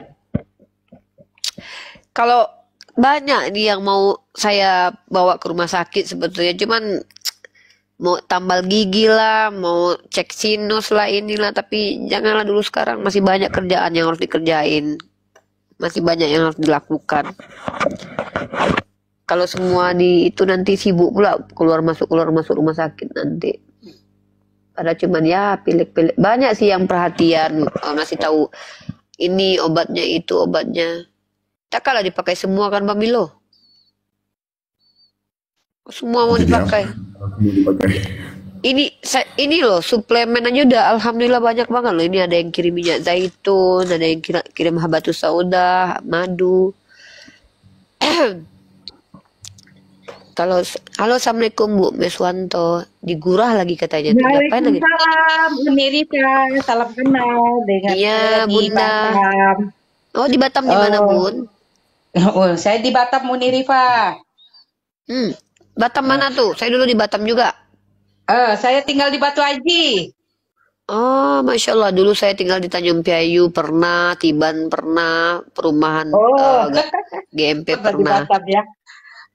Ini tadi saya ada tanya-tanya tuh, katanya kan produk HNI itu bagus itu untuk sinusitis atau polip. Tapi belum dijawab. Nanti kan di daerah sana juga banyak tuh yang yang ada stokis HNI. Jadi biar nggak dioperasi gitu maksud saya. Ini lagi saya lagi coba yang herbal dulu juga Kak, kayak apa namanya? Kayak habatus sauda dulu. Saya cuman alergi sebenarnya, alergi dingin. Saya nggak pernah tidur ber-AC, baru ini di Ternate ini saya tinggal tidur ber-AC. Sama. Gitu. Saya juga kalau udara sering hujan sama AC-nya kedinginan di perusahaan, terus saya bersin-bersin gitu. Nggak alergi udara dingin sama debu, apalagi kalau udah beres-beres rumah kan, nanti bersin gitu, darinya nggak perlu jadi flu gitu. Coba aja Uni produk HNI, tapi tadi yang dianjurkannya pertama propolis ya, produknya namanya propolis. Apa satu lagi? Nanti dia akan info saya. Nanti saya DM aja Uni apa-apa aja nama produknya. Insya Allah. Banyak banget kemarin HNI juga. Bagus sih. Banyak banget Kak yang ngasih informasi untuk sebenarnya kan gini ya. Cocok di orang belum tentu cocok di kita kan. Ada yang bilang kemarin beli ini beli itu, aduh bukannya apa-apa gitu. Takutnya nanti metabolisme saya juga harus dipikirkan. Terus kondisi tubuh saya juga harus dipikirkan apakah cocok atau enggak. Kan tentu harus ada ahli kan yang ngecek apa betul saya cocok itu atau enggak. Nanti semua dimakan nanti malah lambung, ginjal yang bermasalah kan. Jadi semua kan harus balance ya. Semua harus benar. Memang kan pilek atau hidung saya makin parah ini kan sejak saya tidur di kamar ber-AC. Kalau nggak ber-AC nggak mungkin ya. Jadi gitu. Kalau seandainya insya Allah terbiasa, membiasakan diri kan, insya Allah ya mudah-mudahan inilah. Emang saya dari kecil nih si Inus ini. Ini ada di dalam ini ada daging yang ada foliknya ya. Ada daging di sini. Jadi dia tuh kalau ingusnya cuma sedikit aja, kan karena udah ada daging, jadi yang lain jalan nafas itu ditutup sama ingus itu. Padahal cuma sedikit gitu. Ya ini daya imun tubuh aja. Nih tengok nih. Cuma bentar ngidupin AC. Itu paling ngidupin AC cuma ya. Minum dinginnya jangan, hindarin dulu. Nggak ada. Padahal saya kelola kafe di sini aja saya nggak apa yang nggak bisa saya minum. Saya hindarin minuman manis yang dingin. Ya, karena kita sejenis orang yang yang sangat sensitif dengan minuman dingin, dengan udara dingin, dengan debu, ya kan? Iya. Iya, jadi kalaupun seandainya kita punya barang-barang herbalnya atau benda-benda herbal yang bisa kita pakai, itu kan juga harus sesuai dosis. Kayak habatus sauda sendiri tuh ada kejadian kan waktu COVID kemarin, orang minum habatus sauda kan akhirnya kan kering, dia ginjalnya bermasalah. Karena itu tadi tidak balance, tidak yang kita butuhkan apa sih, tubuh kita ini lagi butuh apa nih? Kayak yang butuh misalnya kalau kita lagi nggak butuh yang asam-asam, terus ternyata kita sakit lambung, yang kita konsumsi yang asam-asam, ya habislah di yang lain, sembuh di yang lain, sakit di yang lain kan. Iya. Makanya saya belum berani untuk konsumsi yang aneh-aneh. Tapi kalau herbal kayak minyak zaitun, habatus sauda, ya kalau untuk 1 kapsul 1 hari sama madu itu, karena kan lambung juga nanti. HNI juga herbal, ya. Cuma kalau ada ke dokter, kalau dianjurin dokter operasi, lebih baik operasi supaya dia jangan makin membesar. Belum sih. Saya belum sih. Seandainya ada operasi dekat atau apa, mungkin saya lebih ke ini sih, bukan ke ini. Cuman kalau saya sempat juga sih, saya juga ada asma dulu, cuman nggak terlalu, alhamdulillah asma itu paling dalam 2 tahun tuh sekali kambuh gitu. Itu karena dipicu udara itu. Sama kayak saya juga begitu. Pernah saya apalah si Aksela nih, tengok Oten nih, bertobatlah makanya jangan menghina Roh Kudus, mbahmu Roh Kudus. Penoma kau, Holy Ghost. Roh Kudus itu bahasa Al-Quran. Roh Kudus itu Al-Quran atau malaikat Jibril. Roh Kudus. Pneuma. Oke, Yani. Pamit ya. Siap. Oke, pamit. Semoga sehat selalu. Iya. Ini karena tidur kurang ini sih saya ini. Tidur kurang teratur. Assalamualaikum, Ukti. Tidur tak bagus. Tidur jam 3 terus. Tidur jam 3. Apa ini? Oh, kirain. Tidurnya jam 3 ini lah. Alhamdulillah lah, mudah-mudahan bisa teratur nih, mulai tidurnya cepat. Tidur teratur, makan teratur, insya Allah sehat walafiat. Ting begitu. Betul kan Abang Milo? Betul kan Bang Al?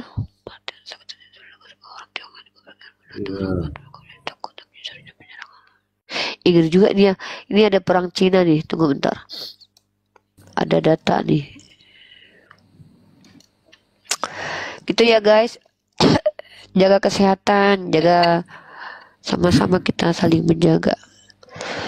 Wah, nih Pak Babe ini Oten nih.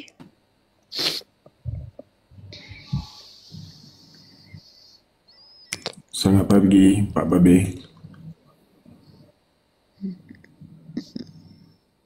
Belum duduk nih lagi. Income teratur. Nah, ini income teratur kata dia. Ya, tol. Itu pusing juga tuh kalau tak teratur. Apalagi kalau saldo udah minus ya kan? Pusing tuh. Lebih pusing daripada demam. Halo Pak Babe. Jaringan Pak Babe ini bermasalah nih. Tunggu dulu Pak Babe nih. Uni nanya-nanya boleh. Ya nanya-nanya ini ya. Tanggal tua bikin pusing. Tergantung sih tanggal tuanya. Kalau masih ada saldo ya nggak pusing. Yang pusing itu kalau nggak ada saldonya. Walaupun tanggal muda juga, kalau nggak ada saldo juga pusing kan. Mau tanggal muda tanggal tua yang penting saldonya. Gitu. Wah Pak Babe turun ya. Mandi pagi-pagi tepuk kepala 3 kali berturut-turut. Ah, tengoklah nih. Betul tak itu? Mandi 3 kali tepuk kepala. Betul tak tuh? Mandi pagi-pagi tepuk kepala. Kenapa pula kepala tepuk-tepuk? Kepeng kepala pula nanti. Nanti otaknya turun. Banyak tahu. Geser otak aku nanti berserak lewat kuping nanti keluar. Betul, banyak sekali yang DM tuh, banyak betul yang ngasih ini ngasih itu. Ya kan nggak bisa semua dijalankan gitu loh. Saya sekarang nih yang lagi saya coba tuh paling ya ikhtiarnya ini nih Habatus Sauda nih. Tapi agak lain. Tapi saya kalau rasanya makan Habatus Sauda, saya pening, saya tak boleh. Kenapa pula tuh? Tak tahu. Saya ada rasa memang ada macam rasa pun tak boleh tahan. Saya ada macam rasa mual tahu Bang Milo. Di perut tuh macam ada tak nyaman gitu. Di perut tuh macam tak nyaman gitu. Kalau saya ini kan saya minum, saya baru minum nih, mual nih. Apa tuh? Tak sesuai. BAB lancar kata. Mungkin tak tahu lah nih sekarang nih yang ini tuh Bang Milo Malaysia mana nih. Nah, masuk angin lebih baik masuk angin daripada masuk Kristen ya. Kalau tanya orang lebih baik masuk angin daripada masuk Kristen tuh. Kurang minum air putih banyak, saya minum air putih.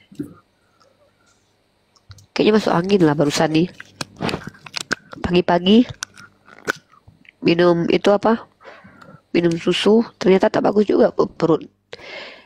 Nggak enak rasa perut abis minum Habatus Sauda itu ya. Bismillahirrahmanirrahim.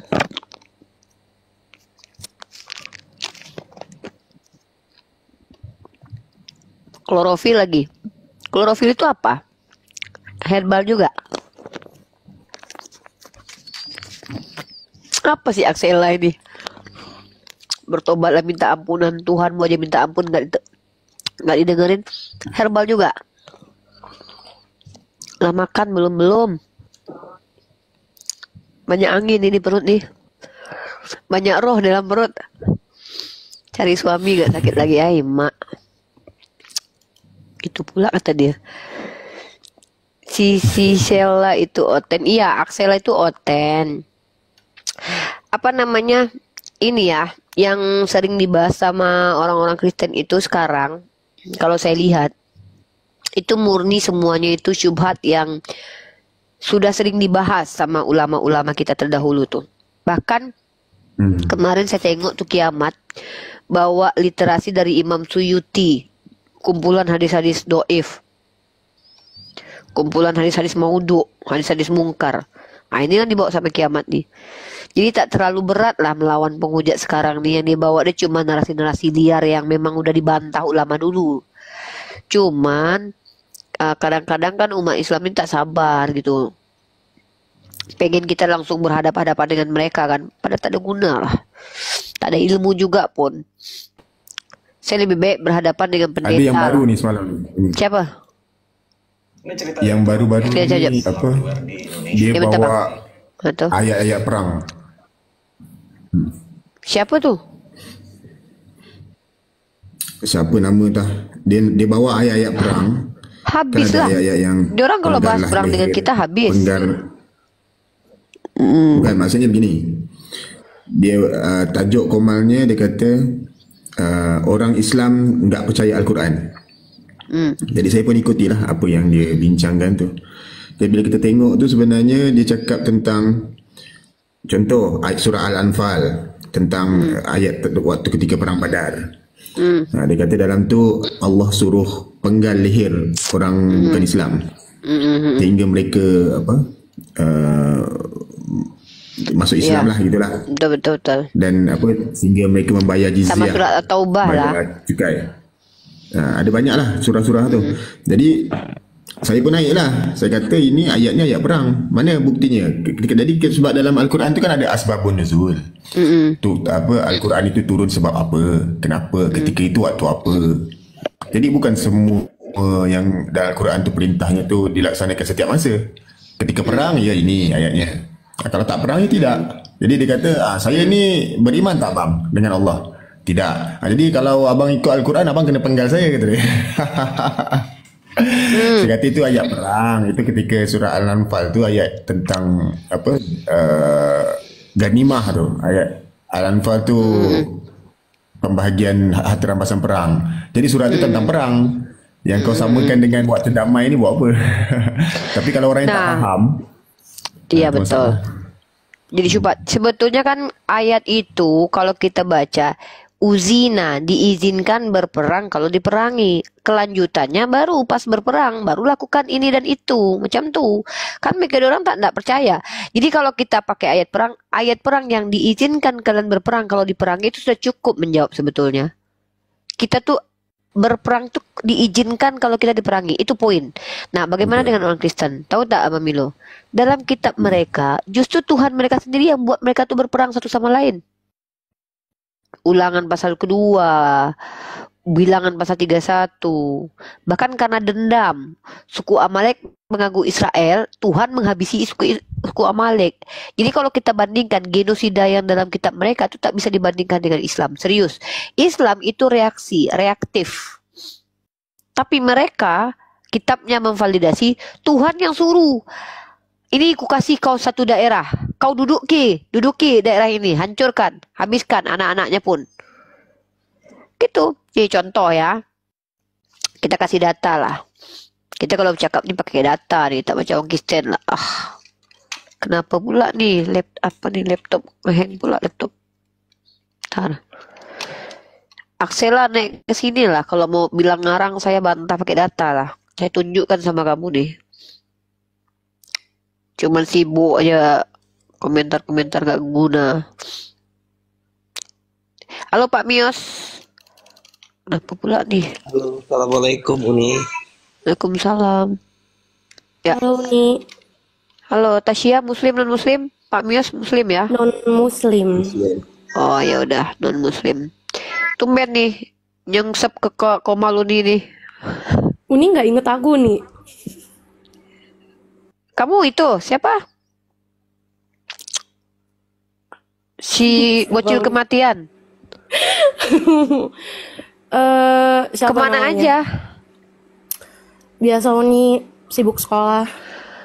Sering masuk ke Komal penghujat Uni lihat nggak? Bukan? Enggak. Udah nggak pernah lagi sih Uni. Gimana? Kena marah sama orang tua? Ketahuan? Ya. Enggak.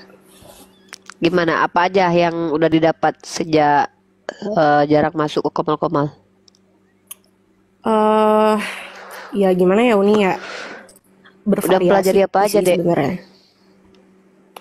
Sebenarnya udah lama nggak ikut Komal-Komal kayak gini ya, jadi agak lupa sih sebenarnya. Cuman kalau misalnya kayak ajaran-ajaran Kristen kayak gini sih aku jadi makin banyak tahu.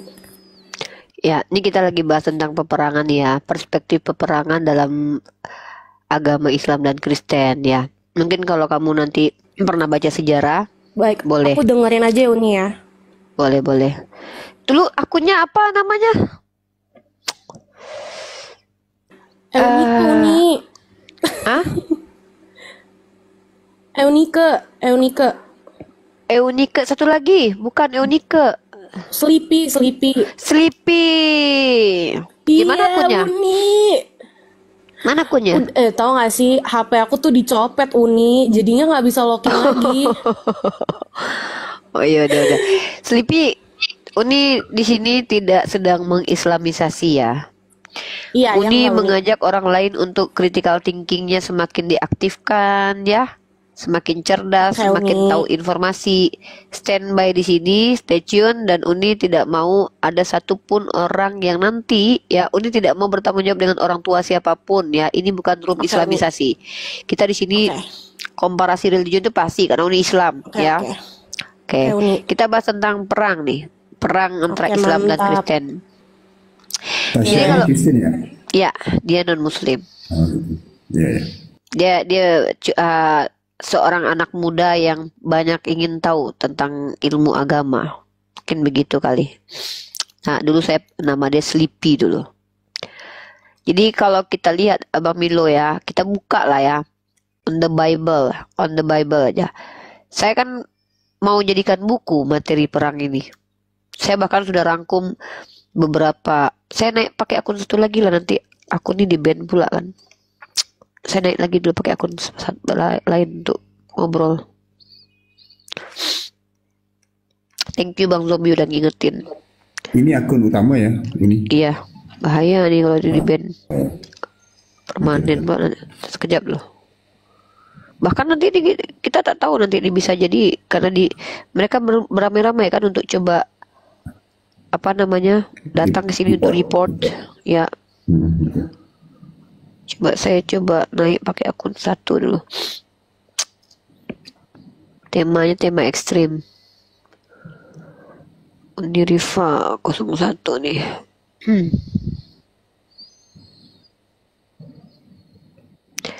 Kejap kita naik dulu.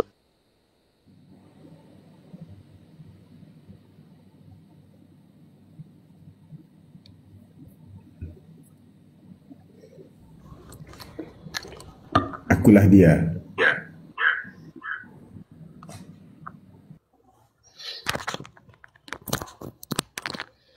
Nah ini dia. Oke,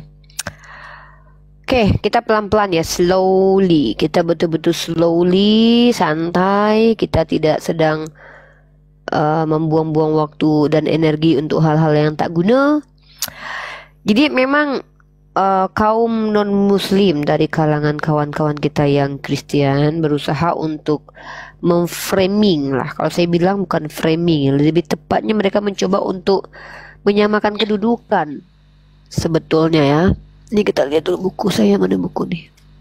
Saya ambil buku. Ntar dulu sekejap. Mana pula lah buku ai hilang. Dan kita akan membahas di sini terkait tentang peperangan. Nah, ini pernah sempat mau saya jadi buku. Tap-tap layar teman-teman ya, tema ini agak sedikit ekstrim ya. Dan ini tuh bahasa-bahasa yang akan digunakan kayak pembunihan, PMBUNAH, itu kan akan di-ban sama TikTok. Sama PERANG itu pun sebenarnya adalah diksi yang tidak diizinkan TikTok sebenarnya. Kalau kita sering ucapkan itu bisa jadi kita di-ban. Saya kasih gini deh. Kalau di Islam izin untuk melawan itu karena diizinkan kalian berperang kalau kalian diperangi. Artinya kalau tidak diperangi tidak ada izin. Itu poin-poin penting. Tidak diizinkan kalau tidak dulu diserang. Oke, itu poin. Ketika dalam keadaan berperang, diajarkan untuk melakukan hal-hal yang menyelamatkan diri kita, melawan mereka. Ya, Ya, ya, oke. Saya kasih ayat ini, siapa yang tak naik nih?